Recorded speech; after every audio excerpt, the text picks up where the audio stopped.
లక్ష్మీ లోహిత్ పూజారి గారిని మాట్లాడాల్సిందిగా కోరుకుంటున్నాం. రైట్. హాయ్ అండి సార్. ఒకసారి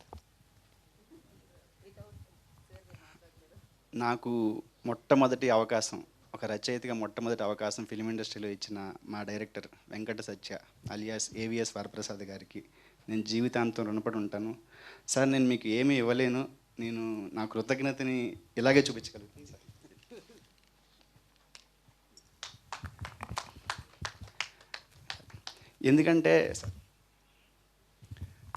ఎందుకంటే ఫిలిం ఇండస్ట్రీలో అవకాశం రావడం ఎంత కష్టమో మీ అందరికీ తెలుసు. ఆర్టిస్టులకి తెలుసు, టెక్నీషియన్స్కి తెలుసు, మీడియా వాళ్ళకి తెలుసు. ఇక్కడ ఎవరికి అవకాశం అంత ఈజీగా రాదు. ఆ అవకాశం నాకు సార్ వల్లే వచ్చింది. Thank you so much sir. నేను హీరో గురించి ఒక మాట, రక్షితాన్న గురించి ఒక మాట చెప్తాను. ఇందులో ఆయన ఆనంద్ శ్రీరామ్ అని క్యారెక్టర్ చేస్తున్నారు. నేను ఏమీ ఎక్కువ చెప్పట్లేదు. ఆయన గురించి తెలిసిన వాళ్ళు ఎవరికైనా ఇదే మాట చెప్తారు. ఆయన నిజంగా శ్రీరాముడు. ఎందుకు శ్రీరాముడు అంటే తండ్రి మాట ఆయన జవదాటడు. ఆయన గురించి తెలిసిన వాళ్ళు ఎవరైనా చెప్తారు ఈ మాట. అది అతిశయోక్తి ఏం కాదు. అలాగే ఈరోజు ఈ వేదిక మీద రాధికా మేడం లేరు, ఆవిడ రావాల్సింది. ఆవిడ గురించి అతిశయోక్తి అనుకోకపోతే నటన అనే చిరునామాకి care of address Mahanati Savitri గారు అయితే పిన్ కోడ్ మాత్రం ఖచ్చితంగా రాధిక్ గారే. ఆవిడ అంత బాగా చేశారు. అంతకు మించి ఆవిడ గురించి నేను ఏం మాట్లాడను.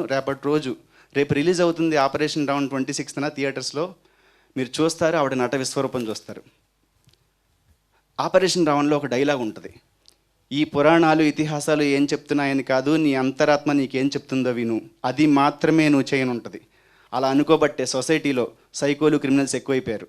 2024 ఎన్సీఆర్బీ క్రైమ్ రిపోర్ట్స్ చూస్తే ప్రతి 1,00,000 మందిలో 445.9 మంది క్రైమ్ చేస్తున్నారు. అలాంటి కండిషన్స్లో మనం బతుకుతున్నాం. ప్రపంచంలోనే అతిపెద్ద రాజ్యాంగం Indian penal code, criminal procedure code, evidence act, judiciary, ఇలా ఇవేమీ మనిషిలో ఉన్న మృగాన్ని నియంత్రించలేవు. అలా నియంత్రించగలిగేది ఒక్కటే, అదే మన ధర్మం. అందుకే అన్నారు ధర్మో రక్షతి రక్షితః అని. కృతయుగంలో 4 పాదాల మీద నిలబడిన ధర్మం కలియుగంలో 1 పాదానికి పడిపోయిందంటే దానికి కారణం ఇక్కడ ఎవడికి వాడు చేసే కర్మ మీద 199 మందికి విచక్షణ లేదు, నియంత్రణ లేదు. ఒక్కటి మాత్రం నిజం, ఆ దేవుడైనా దయ చూపిస్తాడేమో కానీ కర్మ ఎవ్వరిని వదిలిపెట్టదు. అవశ్యం అనుభోక్తవ్యం కృతం కర్మ శుభాశుభం. ఇది కర్మ సిద్ధాంతం. నువ్వు వండుకున్న అన్నం నువ్వు తినలేకపోవచ్చు, నువ్వు సంపాదించుకున్న డబ్బు నువ్వు ఖర్చు పెట్టుకోలేకపోవచ్చు, నువ్వు నమ్ముకున్న వాళ్ళు నీతో ఉండకపోనువచ్చు, కానీ నువ్వు చేసుకున్న కర్మ నిన్ను వదిలిపెట్టదు. నువ్వు అనుభవించక తప్పదు. ఎందుకంటే కర్మ ఈశ్వరుడి ఆధీనం. అలాంటి కర్మకి ఆధారమైన నీ ఆలోచన నీ ప్రథమ శత్రువు, ఆచరణ నీ అంతిమ శత్రువు, కర్మ ఆజన్మ శత్రువు. అందుకే మనం చేసే కర్మ ధర్మబద్ధంగా ఉండాలి. అలా ఉండాలి అంటే మళ్ళీ మనం వేదం చదవాలి. అలాంటి రోజులు త్వరలోనే వస్తాయి. Thank you. Thank you so much Lohit. That was. And మా సినిమా టికెట్ ప్రైజెస్ అన్నీ చాలా నార్మల్ ఈ ప్రైజెస్లోనే ఉన్నాయండి, 110, 120 రూపీస్. అండ్ ఇందాక జిఎస్కే మీడియా సురేష్ గారికి, శ్రీనివాస్ గారికి చాలా థ్యాంక్ యూ సార్.